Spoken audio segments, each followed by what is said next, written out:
Gloire à toi, notre Dieu, notre Père. Gloire à toi, la source de notre vie, toi qui nous rends capables de vivre ta gloire en cette journée en renouvelant au-dedans de nous ton souffle de vie. Nous sommes infiniment reconnaissants de ce que tu nous permets encore de pouvoir avancer sur le chemin de la vie en ayant l'opportunité d'accomplir les œuvres que tu veux que nous accomplissions pour la gloire de ton nom. Te rendons grâce de ce que cette journée est bénie de toi, car tout ce que tu nous donnes est bénédiction. Ces jours que tu as disposés pour chacun de nous, nous les prenons avec action de grâce et nous voulons être des instruments pour la gloire de ton nom.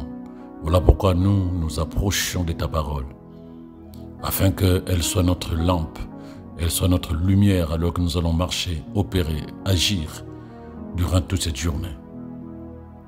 Que par le Saint-Esprit, nous soyons des instruments puissants entre tes mains pour ceux et celles que nous allons côtoyer et qu'au travers, Seigneur, notre témoignage de vie conduit par ta parole, nous soyons capables d'être un témoignage puissant que Christ est Seigneur et Sauveur et qu'il est celui qui sauve et qui transforme les vies. Au nom de Jésus. Amen. Shalom, shalom bien-aimés. Merveilleux jour que le Seigneur a fait, il est pour toi et moi un sujet de joie. C'est une bénédiction au nom de Jésus. Alors, je vais te poser une question. Imagine qu'on te donne une pilule, un comprimé, et qu'on te dise que si tu prends cette pilule, cela ne fera aucune différence, que ce soit l'infirmité, que ce soit la maladie, que ce soit quelque attaque du cœur, du corps, des os, dans le sang, quelle que soit la localisation du problème, la pilule que tu vas prendre va apporter la guérison dans tout ton être.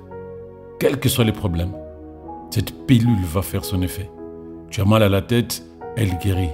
Tu as mal à l'estomac, elle guérit. Tu as mal au cœur, elle guérit. Tu as des maladies des os, elle guérit. Quel que soit l'endroit, cette pilule apporte la santé divine.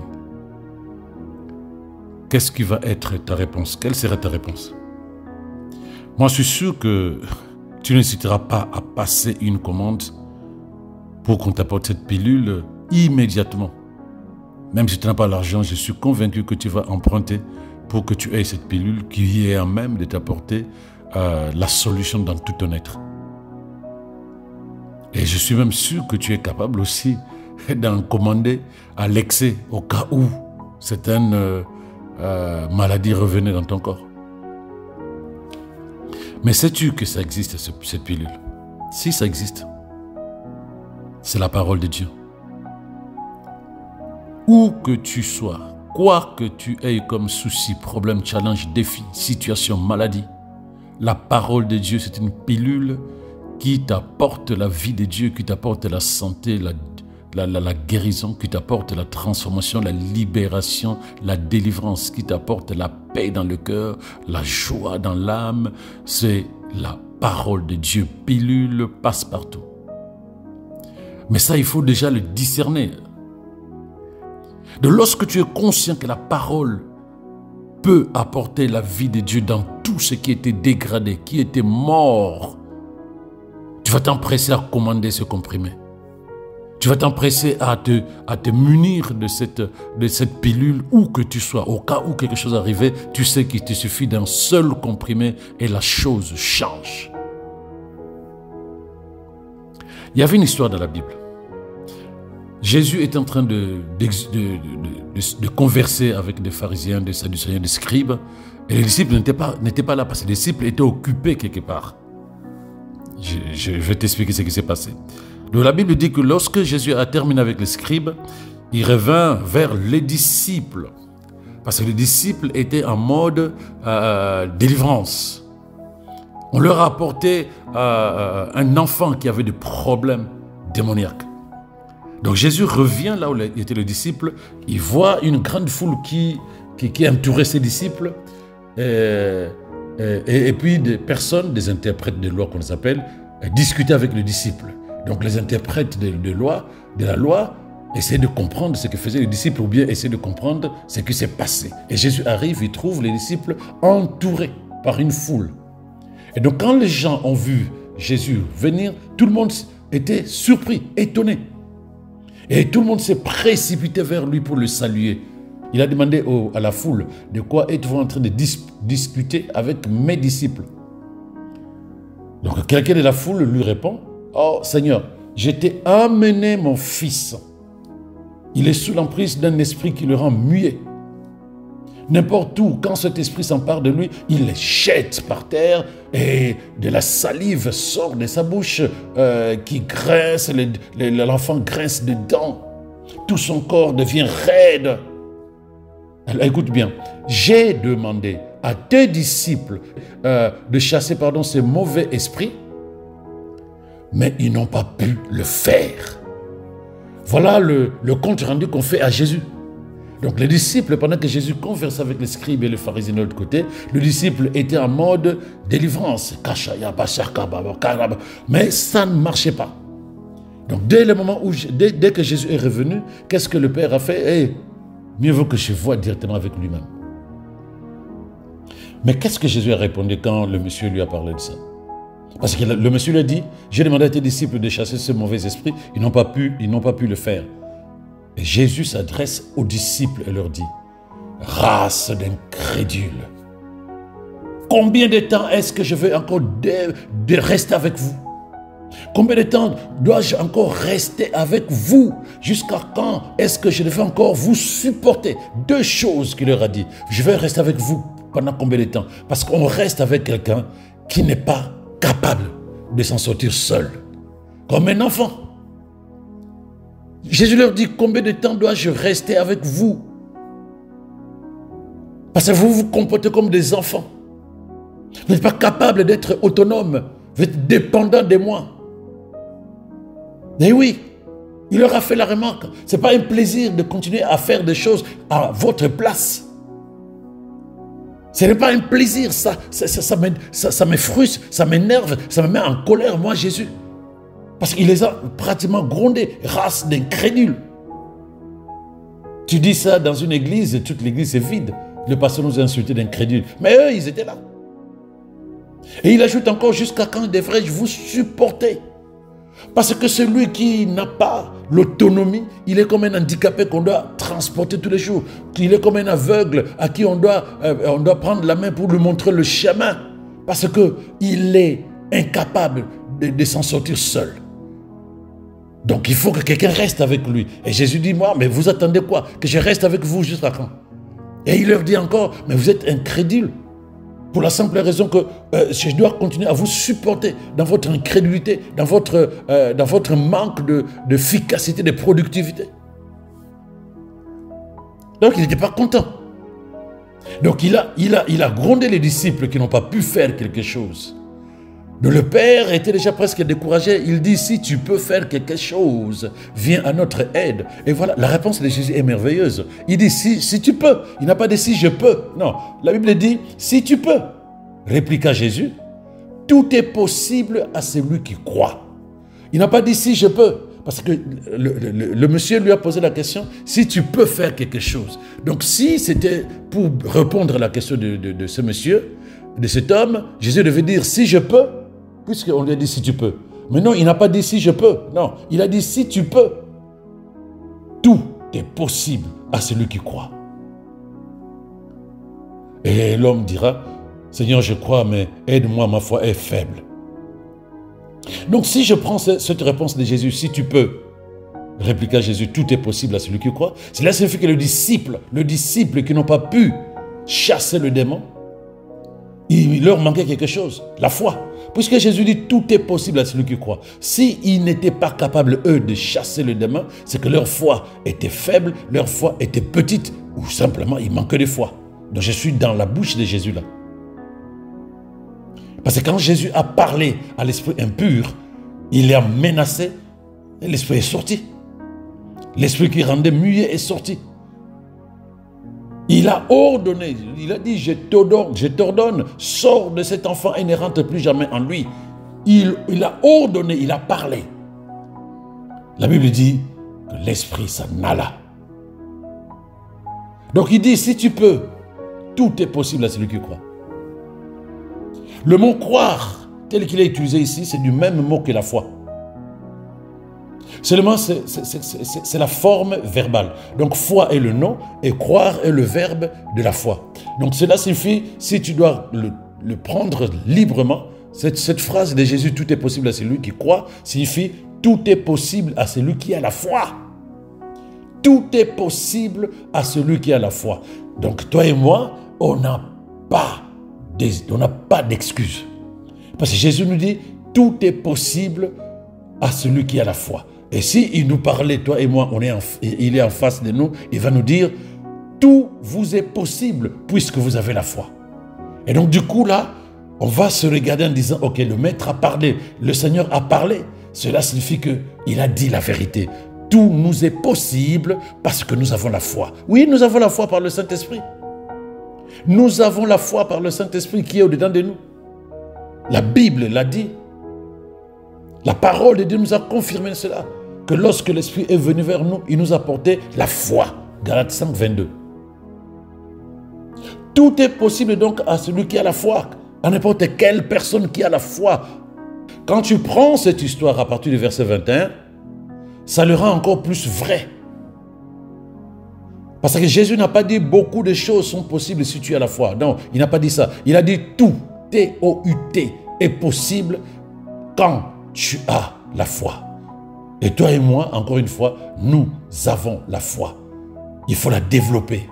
Il faut l'exercer. Et ce que Jésus a dit ne sera pas utopique, mais ce sera la vérité. Cela signifie quoi? Cela signifie que peu importe la situation, Dieu nous a donné le pouvoir, la possibilité de rendre notre vie merveilleuse, belle.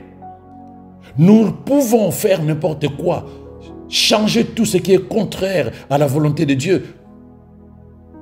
Il suffit simplement que nous sachions que nous avons la foi, que nous la développions, que nous la nourrissions, que nous la développions et que nous soyons capables de l'exercer. Nous sommes capables, bien-aimés, toi et moi, nous sommes capables de faire n'importe quoi, de changer tout ce qui est contraire à la pensée, à la volonté, à la parole de Dieu concernant notre vie, avec une seule clé, la parole de Dieu. Mais la parole de Dieu, pour qu'elle soit activée, mais il faut que notre foi se connecte à la parole de Dieu. Parce que Jésus, il avait la foi. Ensuite, il a parlé. L'esprit mauvais est parti. Nous, nous avons la foi. Il faut que nous prenions la parole de Dieu, que nous la mettions à l'intérieur de nous et que nous lâchions la parole, que nous parlions. Et cette parole va apporter la vie de Dieu dans notre vie. Regarde, dans cette histoire de la barque, Jésus s'était endormi à l'arrière du bateau. Et la Bible dit, il y a eu une tempête de vent sur les lacs.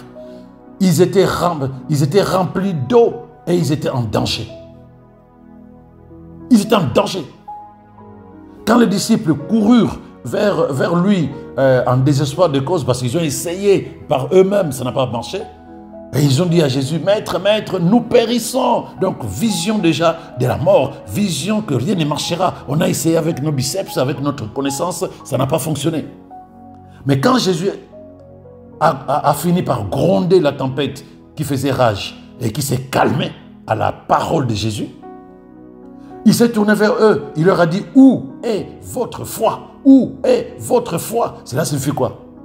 Il leur fait réaliser qu'ils auraient pu faire quelque chose à propos de la situation sans nécessairement venir à lui. Et oui, c'est ça.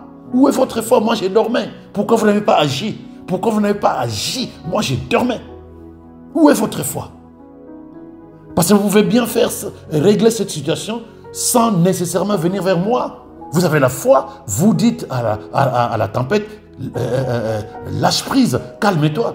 Vous avez la foi, vous dites à l'esprit qui rendait sourd et muet, sors de cet enfant. Mais à deux reprises, il leur faisait la même remarque. Tant que votre foi n'est pas active, vous n'êtes pas capable de pouvoir être autonome spirituellement.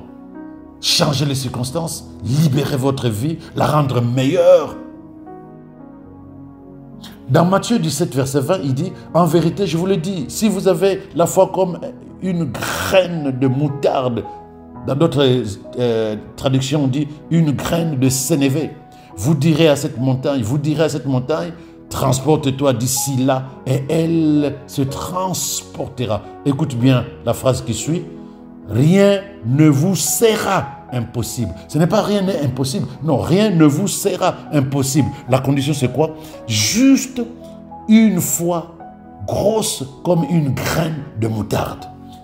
Juste une foi grosse comme une graine de moutarde est capable de nous transformer, toi et moi, en des personnes capables de changer leur vie, en des personnes capables de changer les circonstances autour de leur vie et de rendre leur vie belle, agréable, glorieuse à la lumière de la parole de Dieu. Donc, Dieu n'attend pas de nous que nous développons l'esprit de la dépendance, le syndrome de la dépendance. Oh Seigneur, fasse que. Oh Seigneur, s'il te plaît. Non, il attend que nous, par la foi en sa parole, nous soyons capables de pouvoir agir avec puissance parce que c'est ça qu'il a fait. Pour l'esprit mauvais qui était dans cet enfant-là, ben, il a parlé à l'esprit mauvais. Il avait la foi, qu'il avait l'autorité. Il avait la foi que la parole qu'il lâchait était plus puissante que l'esprit qui terrorisait l'enfant. Et quand la tempête faisait rage, il a parlé à la tempête parce qu'il avait la foi. Et surtout parce que la parole qu'il lâchait était au-dessus de la tempête.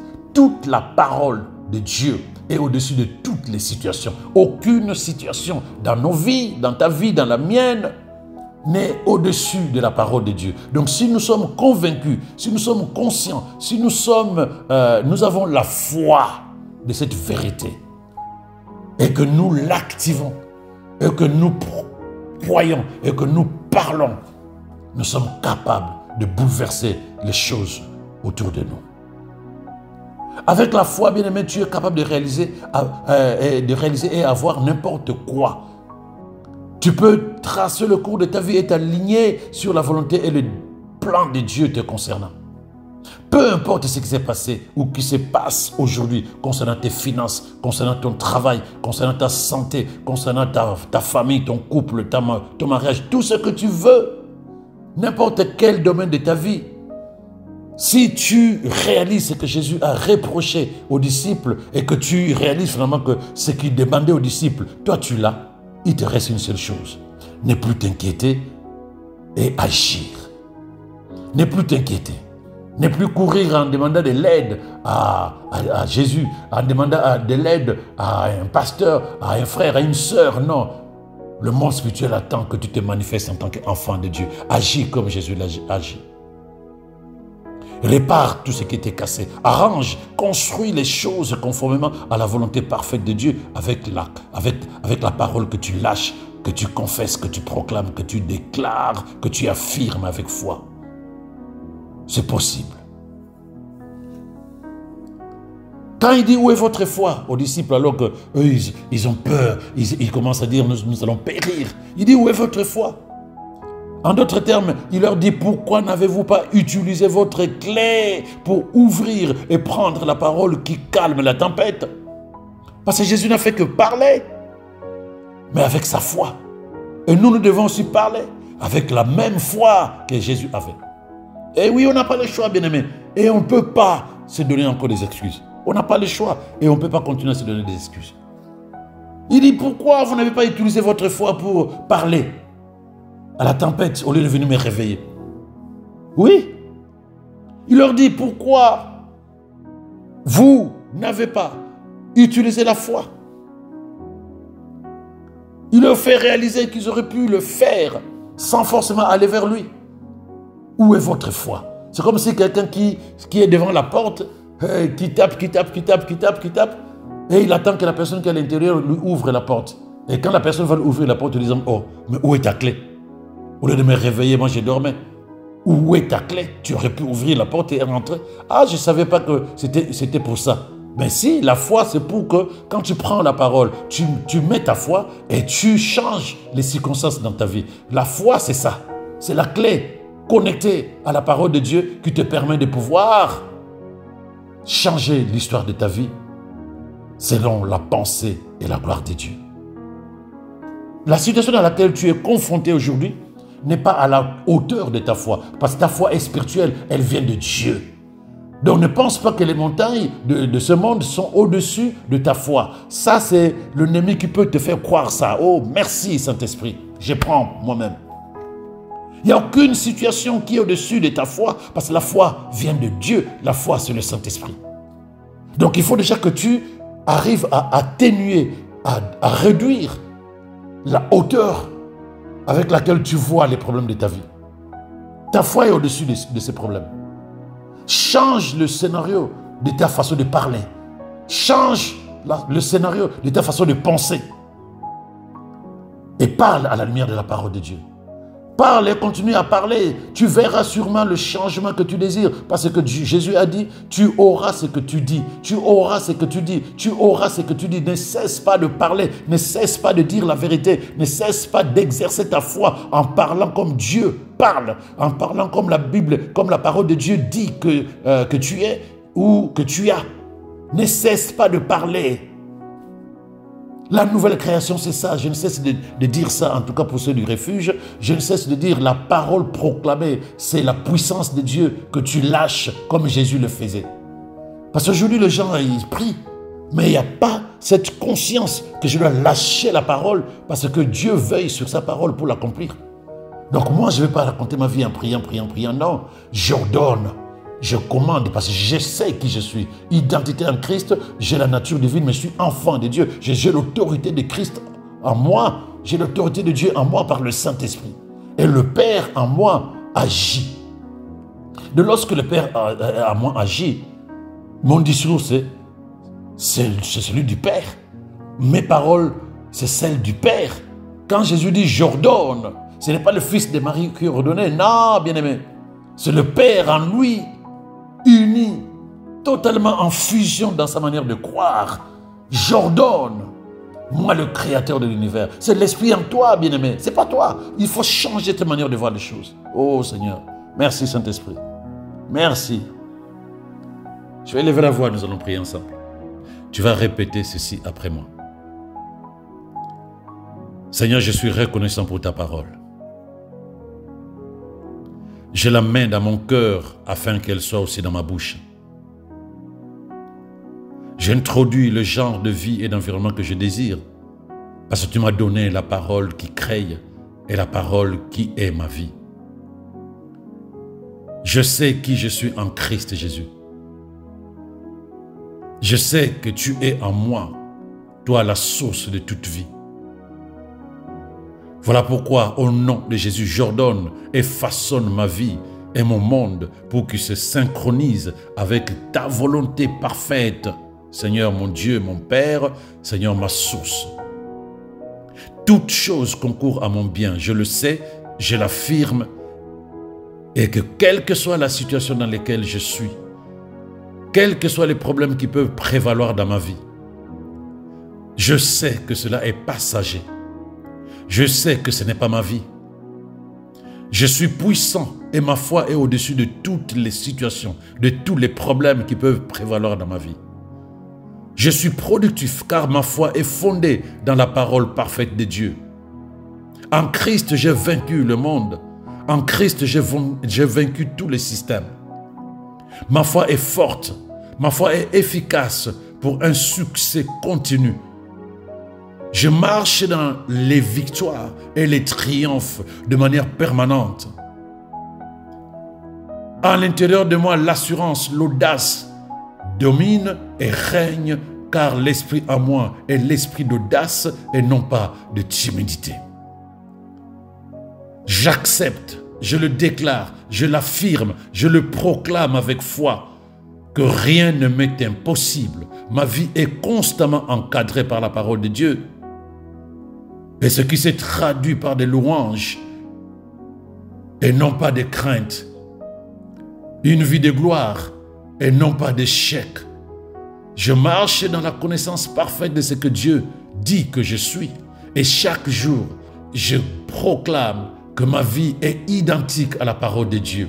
Et en moi, le Père agit pour accomplir ses œuvres dans ma vie, autour de moi, pour la gloire de son nom.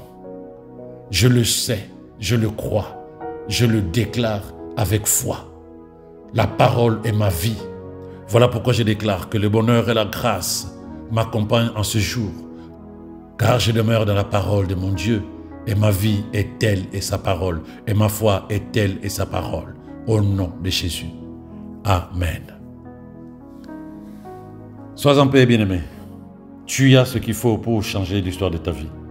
Nous avons juste un travail, toi et moi, nous exercer. Excellente journée à toi. Shalom, shalom.